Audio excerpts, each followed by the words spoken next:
Hello प्यारे बच्चों, देखिए आज है 12th क्लास की फिजिक्स 4th चैप्टर और आज है 4th चैप्टर का लेक्चर नंबर 9। और आज के लेक्चर का टॉपिक रहेगा एक समान चुंबकीय क्षेत्र में गतिमान आवेश पर बल। यानी चुंबकीय क्षेत्र किसी गतिमान आवेश पर भी एक बल आरोपित करता है, इसका हम आज अध्ययन करेंगे। That is force on a charge moving in a uniform magnetic field।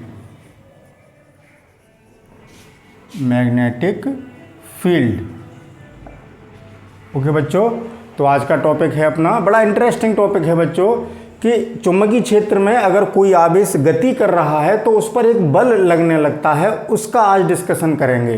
तो इसको समझने के लिए एक सिचुएशन पैदा करते हैं, एक स्थिति हम यहाँ पर बनाते हैं। जैसे मान लीजिए, तो इसको बनाने के लिए मैं एक काम करता हूँ बच्चों, जैसे कि एक फिगर ड्रॉ करता हूँ बच्चों।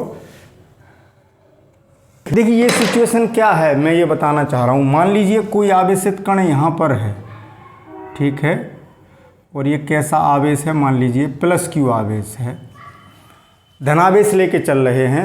और ये धनावेश किधर चल रहा है, मान लीजिए इस दिशा में। कितने वेग से गति कर रहा है, v वेग से। ये प्लस क्यू चार्ज है बच्चों, और जो चुंबकीय क्षेत्र है यहाँ पर वो इस दिशा में है, B। चुंबकीय क्षेत्र को B से लिखते हैं। चुंबकीय क्षेत्र से थीटा कोण बनाते हुए ये इस दिशा में गति कर रहा है। बात समझ रहे हैं बच्चों? अभी केवल इतना देखिए, अभी आप कहेंगे सर आपने ये चीज़ क्या बनाई है और ये क्या बनाया है, ये सब समझ में आएगा, थोड़ी देर में समझ में आ जाएगा बच्चों। अभी हम ये देखते हैं कि जब कोई कण, सॉरी बच्चों, जब कोई कण, इसको बड़ा लिखता हूँ, आपको दिख नहीं रहा होगा, ये v वेग से चुंबकीय क्षेत्र में थीटा कोण बनाते हुए गतिमान है, तो उस पर एक चुंबकीय बल लगता है। वो चुंबकीय बल, अब मैं बच्चों यहाँ थ्योरी नहीं लिखूँगा, इस पर लगने वाला चुंबकीय बल F प्रोपोर्शनल होता है उस चार्ज की अमाउंट के, ठीक है, मतलब उस आवेशित कण का आवेश कितना है उस पर डिपेंड करेगा। नंबर 2, ये जो वेग है, इस वेग को हम दो घटकों में तोड़ सकते हैं बच्चों। यहाँ पर देखिए कैसे तोड़ सकते हैं, जैसे एक ऐसा करते हैं, एक ऐसी सिचुएशन बनाते हैं कि आपको इसकी सही स्थिति पता लगे, क्योंकि ये इसके पैरेलल सा लगने लगा। तो हम एक काम करते हैं, यहाँ पर अगर बच्चों मैं इसको ऐसे ना बना के ऐसे बना दूं, समझ रहे हैं,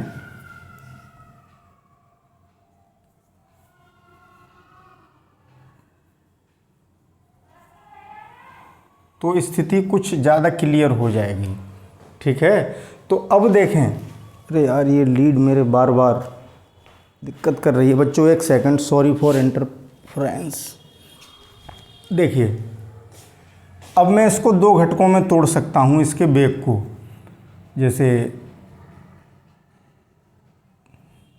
यहाँ पर लंब गिरा दिया और यहाँ पर लंब गिरा दिया, इस तरीके से।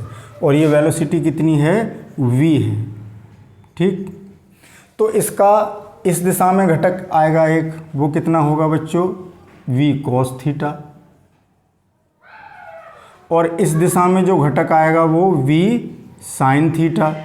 यही तो सिचुएशन पैदा होगी। तो जो बल लगेगा इस पर, वो बल इस चुंबकीय क्षेत्र के जो लंबवत घटक है उस पर डिपेंड करेगा। अब बच्चों ये सिचुएशन है क्या, अब मैं समझा देता हूँ कि ये सिचुएशन ये है बच्चों, आप ऐसे समझें, जैसे मेरे पास कोई एक बुक है, ठीक, तो इस बुक की ये सिचुएशन है, ये बनाया है मैंने। ये जो नीचे है वो इस हॉरिजॉन्टल सरफेस को बता रहा है इस तरीके से, और ये वाला जो प्लेन है वो वर्टिकल सरफेस को बता रहा है। यानी ये दोनों तल आपस में कितने का एंगल बना रहे हैं? ये 90 डिग्री का, आपस में लंबवत हैं। एक तल क्षैतिज है और एक लंबवत है, ये स्थिति है। आवेशित कण यहाँ गति कर रहा है, चुंबकीय क्षेत्र इस दिशा में है। सिचुएशन क्लियर हुई? तो सिचुएशन आपके क्लियर हो गई है, या ऐसे कह सकते हैं इसको 3 डायमेंशनली देखें कि ये हमारी एक्स अक्ष है और ये जो ये है वो वाई अक्ष है और इस दिशा में क्या है? जेड अक्ष है। इस तरीके से समझ लीजिए, ये 3 डायमेंशनल फिगर है। तो देखें बच्चों, दूसरा जो फैक्टर है जिस पर ये बल डिपेंड करेगा वो है इस चुंबकीय क्षेत्र के जो लंबवत घटक है उसके प्रोपोर्शनल होता है, अनुक्रमानुपाती होता है। दैट इज किसके? v साइन थीटा के। तीसरा पॉइंट किसके अनुक्रमानुपाती होगा? इस चुंबकीय क्षेत्र के। That is f proportional to b। समझ रहे हैं बच्चों? इसका अर्थ क्या है कि जितना ज़्यादा आवेश उतना ही ज़्यादा बल, जितना ज़्यादा वेग उतना ही ज़्यादा बल, जितना ज़्यादा चुंबकीय क्षेत्र उतना ही ज़्यादा बल। यानी जितना स्ट्रॉन्ग मैग्नेटिक फील्ड उतना ही स्ट्रॉन्ग फोर्स लगेगा, क्योंकि ये सब प्रोपोर्शनल आ रहे हैं। अगर हम इन तीनों पॉइंट्स को एक साथ कंबाइन कर दें तो हमें क्या मिल जाएगा? F proportional Q V sine theta into B। इसको थोड़ा ढंग से अरेंज कर लें। F प्रोपोर्शनल ऐसे भी लिख सकते हैं, Q V B जो ट्रिग्नोमेट्रिकल फंक्शन है, जो साइन कोस्टेन जो भी होते हैं, जो ज्यामितीय रेशियो हैं साइन थीटा, उसको हमने बाद में लिख दिया है, कोई फ़र्क नहीं पड़ा, इसको उठा के इधर लिख दिया है। प्रोपोर्शनैलिटी का साइन हटाएंगे तो एक नियतांक आएगा K Q V B sine theta. Okay बच्चों, अब हम बात कर रहे हैं SI की। तो SI में K की वैल्यू, इस नियतांक की वैल्यू 1 होती है। यानी अंतर्राष्ट्रीय पद्धति में SI पद्धति है, मतलब इंटरनेशनल सिस्टम में K की वैल्यू कितनी है? 1 है। तो F कितना हो गया बच्चों? F बराबर हो गया Q V B sine theta. यही उस आवेश पर, कौन से आवेश पर? गतिमान आवेश पर लगने वाला बल का मान है। तो इतना समझ में आ गया बच्चों। अब ये बल लगेगा किधर, इसको देखना है। तो बच्चों इस बल की दिशा होगी इधर, दिस वन, वेक्टर F इस दिशा में लगेगा। अब सिचुएशन समझ में आ गई आपकी। x अक्ष की दिशा में B है, ठीक है, और x z तल में गति कर रहा है, तो बाई x तल में फोर्स की दिशा होगी। यानी ये लंबवत हो गए एक दूसरे के। जब इस वैल्यू को हम अगर देखें बच्चों, वेक्टर फॉर्म में लिखना चाहें तो क्या आएगा? Q V cross B। तो इससे क्या स्पष्ट हो रहा है कि इस बल की दिशा V और B के तल के लंबवत हो गई। V और B किस तल में थे? XZ तल में। इस तल के लंबवत कौन सा तल है? ये वाला। कौन सा? XY तल, ठीक है। ये कौन सा तल है? XY तल, ठीक। लंबवत हो गए, यानी एक तल ऐसे है, क्षेत्र इधर है बच्चों, जैसे मैंने मार कर रखा है, समझने की कोशिश करें। एक तल ये है, इधर क्षेत्र रखा है, और इसी तल में, जैसे मेरा हाथ एक तल हो गया बच्चों, इसी तल में ये दिशा मैंने दिखा दी आवेशित कण की, ठीक है। कण इस पेंसिल की दिशा में गति कर रहा है, क्षेत्र मार्कर की दिशा में है ऐसे। तो इन दोनों के लंबवत दिशा कौन सी होगी? This one. इसके साथ भी 90 का कोण और इसके साथ भी 90 का कोण। आप देखिए 90 डिग्री दोनों के साथ, तो इसलिए V क्रॉस V आ गया बच्चों। तो दोनों के लंबवत दिशा में है। अब हम ये दिशा डिसाइड कैसे करेंगे, किस नियम से इसको देखेंगे, इसकी चर्चा और कर लेते हैं। तो तो इतना ही बल लगता है। लेकिन उससे पहले कुछ स्पेशल केसेस पर डिस्कशन कर लेते हैं। जैसे केस फर्स्ट, अगर बच्चों ये आवेश v वेग से गति नहीं कर रहा होता बल्कि इस चुंबकीय क्षेत्र में यहीं स्थिर होता, इन रेस्ट, क्या होता, when charge is in rest position, स्थिर अवस्था में है, हमारा आवेश किस अवस्था में है, रेस्ट में है, स्थिर है, तो it means v equals to 0। तो ये इस एक्सप्रेशन में अगर v की जगह 0 रख दें तो f बच्चों कितना हो जाएगा, जब b की जगह 0 रखेंगे तो 0 हो जाएगा, यानी इस आवेश पर कोई बल नहीं लगेगा। इसीलिए हमने हेडिंग डाला है गतिमान आवेश पर बल। तो ये पॉइंट टू बी नोटेड कि आवेश पर बल कहाँ पर, चुंबकीय क्षेत्र में। देखो वैद्युत क्षेत्र में तो स्थिर आवेश पर भी बल लग जाता, लेकिन चुंबकीय क्षेत्र में बल हमेशा आवेश पर कब लगेगा, जब चार्ज मोशन में होगा, गति में होगा। स्थिर अवस्था में है यानी रेस्ट में है, तब उस पर चुंबकीय क्षेत्र कोई बल आरोपित नहीं कर सकता।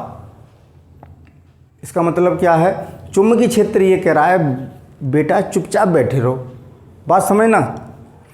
चुंबकीय क्षेत्र क्या कह रहा है कि बेटा चुपचाप बैठे रहो, जरा भी हिले, हिले का मतलब जरा भी गति की तो मैं तुम पे बल लगाऊंगा, डंडे लगाऊंगा। जैसे एक पिता ने ये कहा कि बेटा यहीं बैठ के पढ़ाई कर, मैं यहीं खड़ा हूँ, और तूने जरा भी चहलकदमी की, हम तुम्हारी पिटाई करेंगे, यानी फोर्स लगाएंगे। तो बात समझने की कोशिश करें कि जब आवेश गति में होगा तभी उस पर बल लगेगा। रेस्ट में चुंबकीय क्षेत्र, गतिमान आवेश, वो रेस्ट में चुंबकीय क्षेत्र उस आवेश पर कोई बल नहीं आरोपित कर सकता। तो है कितना इंटरेस्टिंग पॉइंट, उदाहरण से समझ गए होंगे। तो बच्चों जब पिताजी ये कहें आपके कि बेटा पढ़ो तो चुपचाप बैठ के पढ़ा करो, जरा भी हिलोगे डुलोगे, मोशन करोगे तो पिटाई होगी, बल लगेगा। चलिए नेक्स्ट पॉइंट, केस सेकंड पे चलते हैं बच्चों। केस सेकंड, केस सेकंड के अगर वहाँ चुंबकीय क्षेत्र ही शून्य हो, यानी आवेश गति में कर रहा है, वो आवेश गति में है, गति की स्थिति में है, यानी इसका अर्थ क्या हुआ कि अब आपके पिताजी घर से चले गए। अब आप चाहे हिलें, चाहे डुलें, चाहे डांस करें, चाहे घूमें, चाहे टहलें, कुछ भी करें, कोई बल लगाने वाला है ही नहीं। दैट इज़ जब b 0 हो गया तो इस एक्सप्रेशन से देखें, यहाँ 0 रखेंगे तो f कितना हो जाएगा, 0। बच्चों बात समझ में आ रही है। तो दो काम ध्यान रखें, अगर आपको हरकत करनी है, टहलना है, घूमना फिरना है, गति करनी है, तो जब पिताजी बाहर चले जाएं तब करिए, और पिताजी मौजूद हैं तो चुपचाप बैठे रहिए, रेस्ट पोजीशन में रहिए। तो बच्चों इसका स्क्रीनशॉट लें। फिर अब हम ये बताएंगे कि पिताजी आपको थप्पड़ मारेंगे तो कौन से गाल पे मारेंगे, किस दिशा में मारेंगे। इसका अर्थ क्या है, मैं क्या कहना चाह रहा हूँ कि इस आवेश पर जो बल लगेगा चुंबकीय क्षेत्र के द्वारा, वो किस दिशा में लगेगा ये भी तो देखना है, क्योंकि बल क्या है, एक सदिश राशि है। तो please take a screenshot of this screen. तो बच्चों आपने स्क्रीनशॉट इसका ले लिया होगा। अब इस बल की दिशा देखते हैं। तो देखिए बच्चों, इसके दो नियम हैं बल की दिशा ज्ञात करने के। एक है फ्लेमिंग का बाएं हाथ का नियम, पहला नियम। ये नियम आप हेडिंग डालेंगे कि गतिमान आवेश पर, चुंबकीय क्षेत्र में गतिमान आवेश पर लगने वाले बल की दिशा ज्ञात करने के नियम या करना। पहला हेडिंग क्या डालेंगे, फ्लेमिंग के बाएं हाथ का नियम। अब बच्चों ध्यान रखना, यहाँ दाएं बाएं का बड़ा चक्कर है। फ्लेमिंग के बाएं हाथ का नियम, फ्लेमिंग्स लेफ्ट हैंड रूल। बड़ा मज़ेदार नियम है बच्चों, ध्यान से सुनना, समझना, सीखना। ठीक, सुनना है, समझना है और सीखना भी है। तो बच्चों देखें बाएं हाथ का नियम आप जानते हैं, बायां हाथ यानी लेफ्ट हैंड, दिस वन, मेरा बायां हाथ ये है। ठीक, तो अब मैं क्या करूँगा, बंदूक चलाने की स्टाइल बनाऊंगा, बंदूक चलाऊंगा, डरना नहीं, मैं बंदूक आपके सामने नहीं चला रहा, ऐसे करते हैं ना बच्चों। तो मैंने अपनी 3 उंगलियां, अंगूठे के पास वाली 2 उंगलियां और ले ली, तो कुल मिला के 3, अंगूठा और 2 उंगलियां ये मैंने कैसे फैलाई हैं बच्चों, ध्यान से देखना। मैं ऐसे दिखा देता हूँ, ऐसे दिखा देता हूँ, ऐसे दिखा देता हूँ, जैसे भी दिखाई देना चाहिए। तीनों मैंने लंबवत पोजीशन में कर ली, इस पर लंब ये वाली उंगली, इस पर लंब ये वाली उंगली, इस पर लंब ये वाली उंगली, तीनों आपस में लंबवत हैं। हमें अपने बाएं हाथ की इन फिंगर्स को, जो 3 मतलब ये तो अंगूठा है, थंब है, 2 फिंगर, ये इस तरीके से फैलाना है कि वो परस्पर कैसे रहें, लंबवत रहें। अब दिशा ज्ञात करेंगे कैसे। ये जो 4 फिंगर है जिसको तर्जनी कहते हैं, यानी उंगलियों में, जैसे ये उंगलियां में पहली अंगूठे के पास से गिने तो पहली उंगली ये मध्यमा होती है, देखो 2 इधर 2 इधर, बीच की मध्यमा ये है। तो मैंने कौन सी उंगली की बात कर रहा हूँ, तर्जनी, फर्स्ट फिंगर है अंगूठे के पास वाली, पहली उंगली यानी 4 फिंगर यानी तर्जनी को मैंने चुंबकीय क्षेत्र इधर था बच्चों, इसी फिगर में समझा रहा हूँ, उस दिशा में रख लिया। और इस उंगली को यानी मिड फिंगर, मध्यमा उंगली, बीच वाली उंगली, बीच वाली उंगली का मतलब आप इसको मत समझ लेना, क्योंकि बच्चों उंगलियां तो 4 हैं, ये अंगूठा है, बीच वाली उंगली तो ये है ना, समझ रहे हैं। तो मध्यमा को किधर रखा है, जिधर धनावेश गति कर रहा है, किधर धनावेश। तो देखो ये आवेश इधर जा रहा है, मैंने इधर रख लिया, चुंबकीय क्षेत्र उधर है, इधर रख लिया, तो बल अंगूठे की दिशा में लगेगा, तो मैंने लगा दिया अंगूठे की दिशा में, समझ गए। तो ये बल इधर क्यों आया, समझ में आ गई होगी बात। एक बात का यहाँ ध्यान रखेंगे, अगर यही ऋणावेश होता तो इस उंगली को, चूंकि आवेश की प्रकृति बदल गई, ऋण हो गया, तो हमें आवेश इधर जा रहा है तो उंगली को विपरीत दिशा में ऐसे रखना होता, पलट देते दिशा, तो हमारा बल ऊपर की बजाय नीचे को हो जाता बच्चों। ठीक है, तो इस उंगली को किधर रखना है, मिड फिंगर को, मध्यमा उंगली को धन आवेश की दिशा में और ऋण आवेश के विपरीत दिशा में रखना है, इस बात को समझना। अब ये जो मैंने नियम समझाया बच्चों, वो यहाँ मैं फिगर से बना देता हूँ बच्चों। हो सकता है फिगर सुंदर ना बने, लेकिन समझ तो जाओगे। जैसे ये मैंने क्या बनाया बच्चों, ओहो गलत हो गया, ये क्या बनाया, वो अब भी गलत हो गया, अंगूठा, और ये बना दी मैंने 4 फिंगर। ओके बच्चों, और ये बना दी मिड फिंगर, और बची कितनी, 2 उंगली। ओहो, ये उंगली अंगूठे से मोटी थोड़ी हो जाएंगी बच्चों।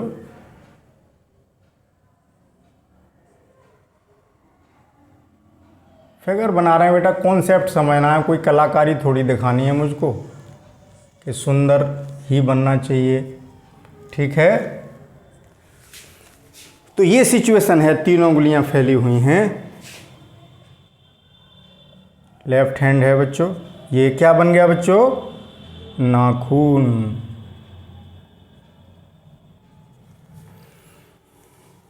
सही लग रहा है बच्चों, समझ में आ रहा होगा। तो देखो इस उंगली को हमें किधर रखना है, चुंबकीय क्षेत्र की दिशा में यानी बी की दिशा में, और इसको प्लस क्यू आवेश की गति की दिशा में।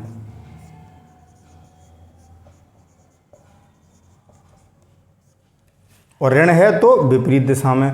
तो अंगूठा क्या बताएगा, बल की दिशा, वेक्टर एफ की दिशा, वो हमने अभी समझा दिया आपको यहाँ पर। तो ये नियम आपकी समझ में आ गया होगा। तो बच्चों इसका स्क्रीनशॉट लीजिए।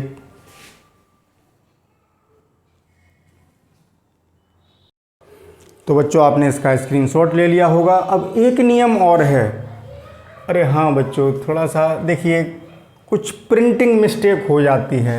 ये बाएं वाह बनाइए भाई, वाह बना गया, थोड़ा हो जाता है बच्चों ऐसे करके, ये ध्यान रखेंगे। अब भाई हिंदी तो पढ़ा नहीं रहा हूँ, फिजिक्स पढ़ा रहा हूँ, बोल तो सही रहा हूँ, बाएं हाथ लेफ्ट हैंड, तो ऐसी थोड़ी मिस्टेक आप अपने हिसाब से सही कर लिया करें। दूसरा नियम चलते हैं बच्चों, ये भी बड़ा आनंद आएगा, रोचक है, बहुत अच्छा लगेगा आपको कि सर ने आज कितना अच्छा नियम बताया। देखो हम ये देख सकते हैं कि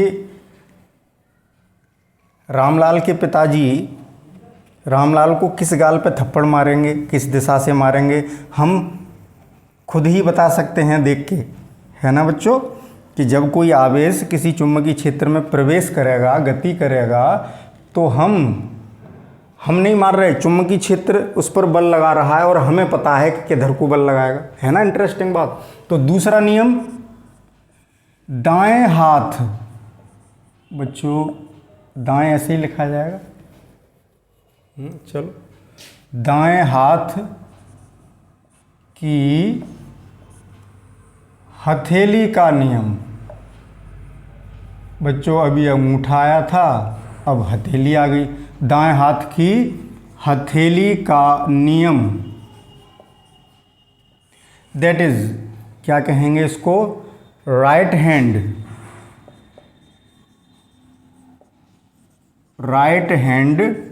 पाम, हथेली को क्या कहते हैं, पाम रूल। इसको समझें, ये भी बहुत अच्छा नियम है। हाथ बदल गया बच्चों, अब पहले इस हाथ से थप्पड़ मार के देखा था, नहीं थप्पड़ नहीं मारा था, इस हाथ से देखा था कि दिशा किधर है बल की, अब दायां हो गया, पहले बायां था अब दायां। अब दाएं हाथ की हथेली का नियम है, तो हथेली का प्रयोग करना है, नियम को समझें। क्या करेंगे बच्चों, हमने लिया दायां हाथ, उल्टा मत कर देना बच्चों, फ्लेमिंग का ये वाला रूल इस हाथ से लगा दिया तो बल की दिशा बिल्कुल उल्टी हो जाएगी। बायां हाथ है तो बायां ही इस्तेमाल करना है, जैसे देखो मैं दायां हाथ इस्तेमाल करूं उसी नियम पर गलत हो जाएगी। मैंने ये बताया था कि इसको कहाँ रखना है, चुंबकीय क्षेत्र की दिशा में, तो मैंने चुंबकीय क्षेत्र की दिशा में रख लिया। इस उंगली को मुझे किधर रखना था, बेग की दिशा में, कण की गति की, तो ऐसे करके रखना पड़ेगा। तो अब बल इस हाथ से तो नीचे आ रहा है, गलत हो गया ना।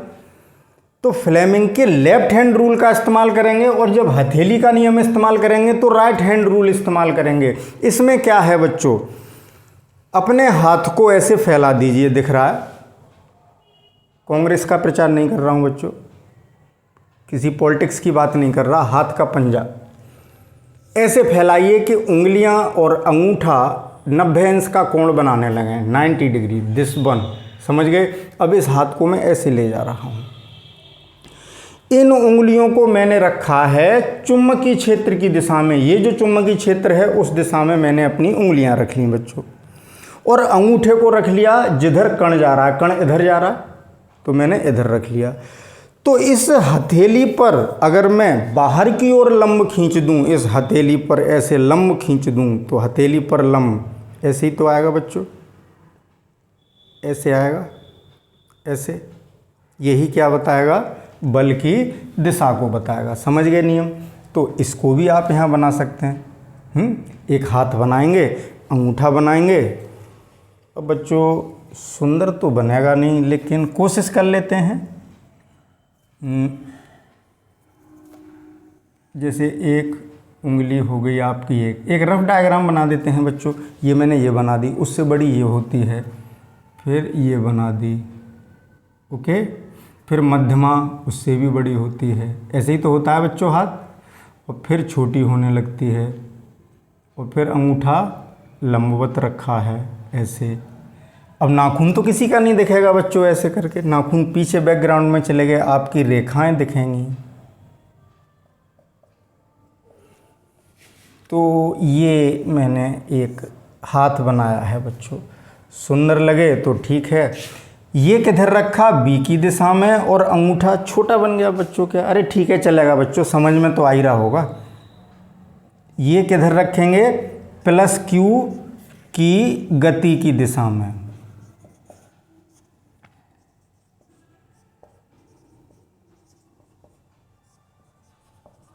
नीचे का दिख रहा है बच्चों, मैं ज़रा देख लूँ यहाँ तक स्क्रीन पे आ रहा है रिकॉर्डिंग में कि नहीं आ रहा है बच्चों, दिख जाएगा आपको, यहाँ तक आ रहा है। अगर ऋण आवेश होता बच्चों यहाँ पर, तो इसको अंगूठे को हम विपरीत दिशा में ले जाते ऐसे, तो हमारा लंब ऐसे आ जाता, तो बल नीचे हो जाता, ठीक है। तो इस हथेली पर बच्चों एक लाइन होती है, अंगूठे के पास होती है, ये वाली रेखा होती है ना। अब ये तो ज्योतिषी बताएंगे कौन सी रेखा है।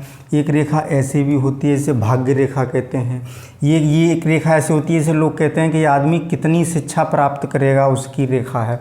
चलो बच्चों, ज्योतिष नहीं पढ़ा रहा मैं अपने हाथ की रेखाएं देख रहा था।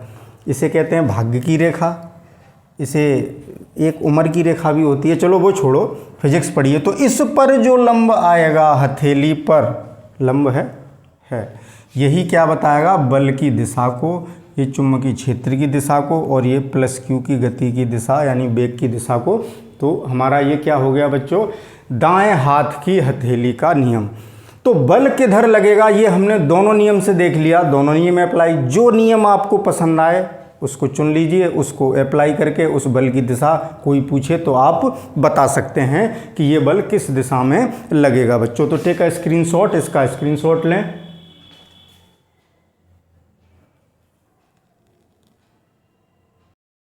बच्चों एक और इंटरेस्टिंग टॉपिक है, उसको और देख लेते हैं, जिसका नाम है लॉरेंज बल।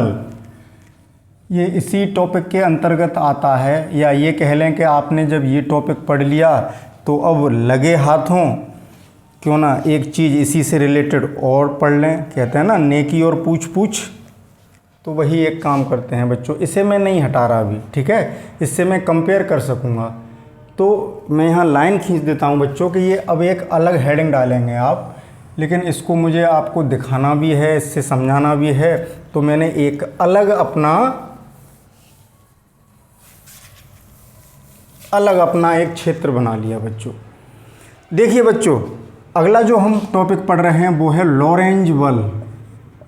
ध्यान से समझना, या आधा ना बना सकते हैं या अंगा बना सकते हैं, भाई वैज्ञानिक का नाम है, कोई फर्क नहीं पड़ता। नाम का उच्चारण कोई कुछ भी कर सकता है, बात समझ रहे हैं ना। जैसे ये पूजा लिखा है, ऐसे लिख देते हैं तब भी पूजा पढ़ लेते हैं, जबकि वैसे तो ये पूजा हो गया बच्चों, लेकिन प्रोनाउंसिएशन है, कैसे ही पढ़ लो, क्या फ़र्क पड़ रहा है। लॉरेंज बल, दैट इज लॉरेंज फोर्स। बच्चों मार्कर आज धोखा दे रहा है, थोड़ा दूसरा चेंज करके देखता हूँ मैं, शायद वो सही चल रहा हो। लॉरेंज फोर्स में अब बच्चों देखें, अभी हमने ये पढ़ा कि जब कोई आवेशित कण या कोई आवेश चुंबकीय क्षेत्र में गति करता है तो उस पर एक चुंबकीय बल लगता है। और आपने ये भी पढ़ा है कि आवेशित कण पर वैद्युत क्षेत्र में भी बल लगता है। तो बच्चों ऐसा भी तो हो सकता है कि किसी स्थान पर वैद्युत क्षेत्र भी हो और चुंबकीय क्षेत्र भी हो, यानी दोनों फील्ड मौजूद हों। समझ रहे हैं, यानी एक तो आपके पिताजी मौजूद हैं और चाचा जी भी मौजूद हैं। अब दो लोग आपकी पिटाई करने वाले मौजूद हैं बच्चों। एक है इलेक्ट्रिक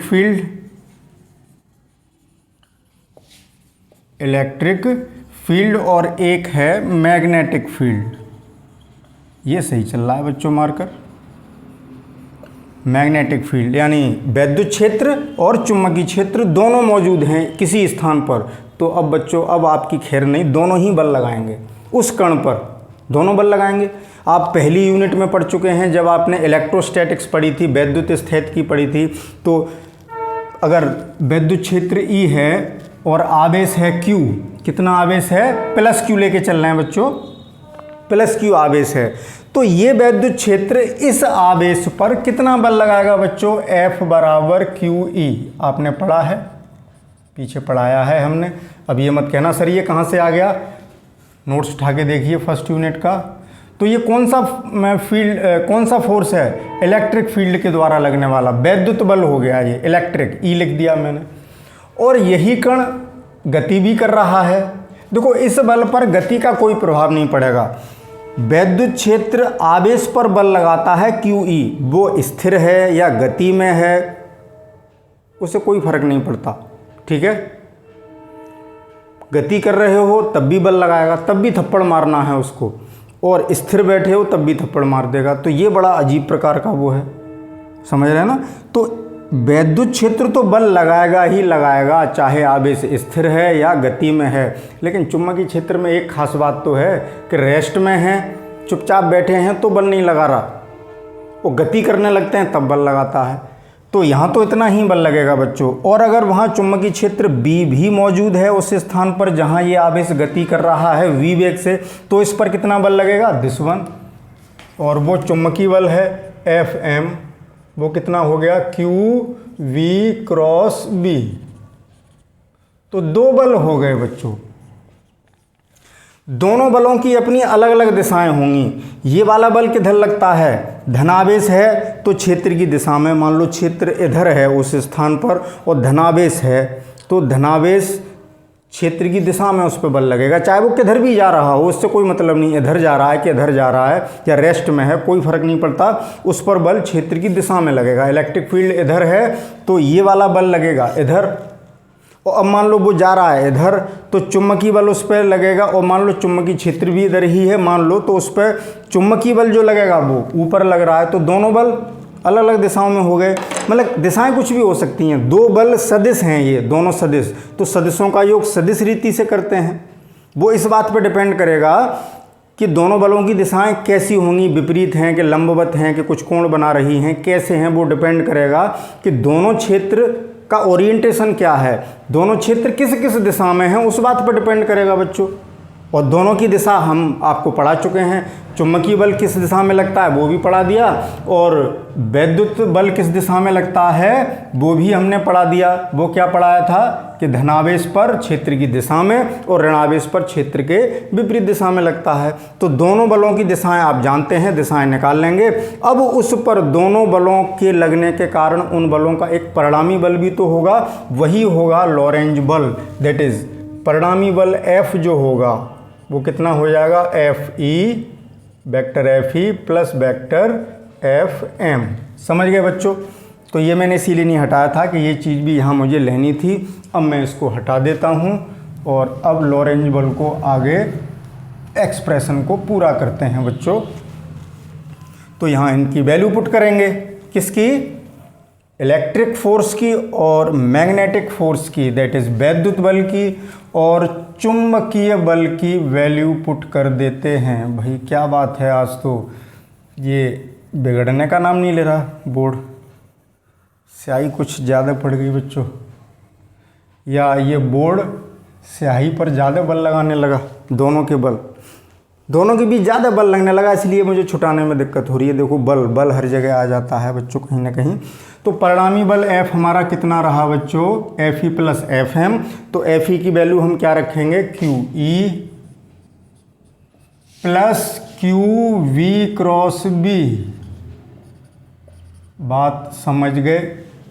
Q कॉमन ले लेता हूँ मैं, तो F बराबर Q vector E plus V cross B। तो यही हमारा लॉरेंज फोर्स हो गया बच्चों। क्या हो गया, लॉरेंज बल। तो एक तरीके से ये कौन सा बल हुआ, वैद्युत चुंबकीय बल, क्योंकि दोनों क्षेत्र मौजूद थे। वैद्युत हो बा बकरी बना दी बच्चों, क्या बनेगा, वावक। वैद्युत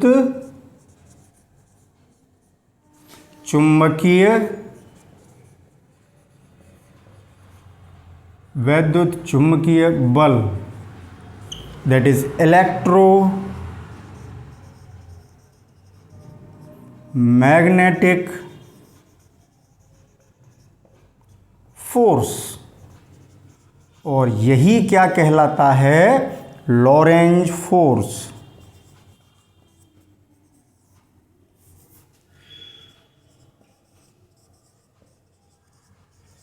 लॉरेंज फोर्स कहलाता है। ओ हो बच्चों रुकिए ज़रा, जब मैं इस लेक्चर की रिकॉर्डिंग बंद कर रहा था उस समय मुझे स्क्रीन पर एक मिस्टेक दिखाई दे गई बच्चों। ये मिस्टेक थोड़ा सिली मिस्टेक है कि हम लिखना तो सही चाह रहे हैं लेकिन इस एक्सप्रेशन को लिख दिया, फिर हमने ये लिख दिया, तो यहाँ वेक्टर लगाना भूल गए क्योंकि हम इसको वेक्टर फॉर्म में लिख रहे हैं बच्चों। तो यहाँ वेक्टर लगाने से रह गया था, तो कुछ बच्चे इस पर कमेंट कर सकते थे कि सर आपने इधर बैकटन नहीं लगाया है, जबकि ये मिस्टेक बच्चों थोड़ा कॉमन मिस्टेक है, तो वो मैंने सही कर दी, वो ठीक रहा कि मेरी नज़र पड़ गई। तो बच्चों सॉरी कि मैं दोबारा आ गया, सॉरी फॉर डिस्टरबेंस। तो इसको आप सही कर लीजिए और फिर okay, thank you for watching, मिलते हैं कल।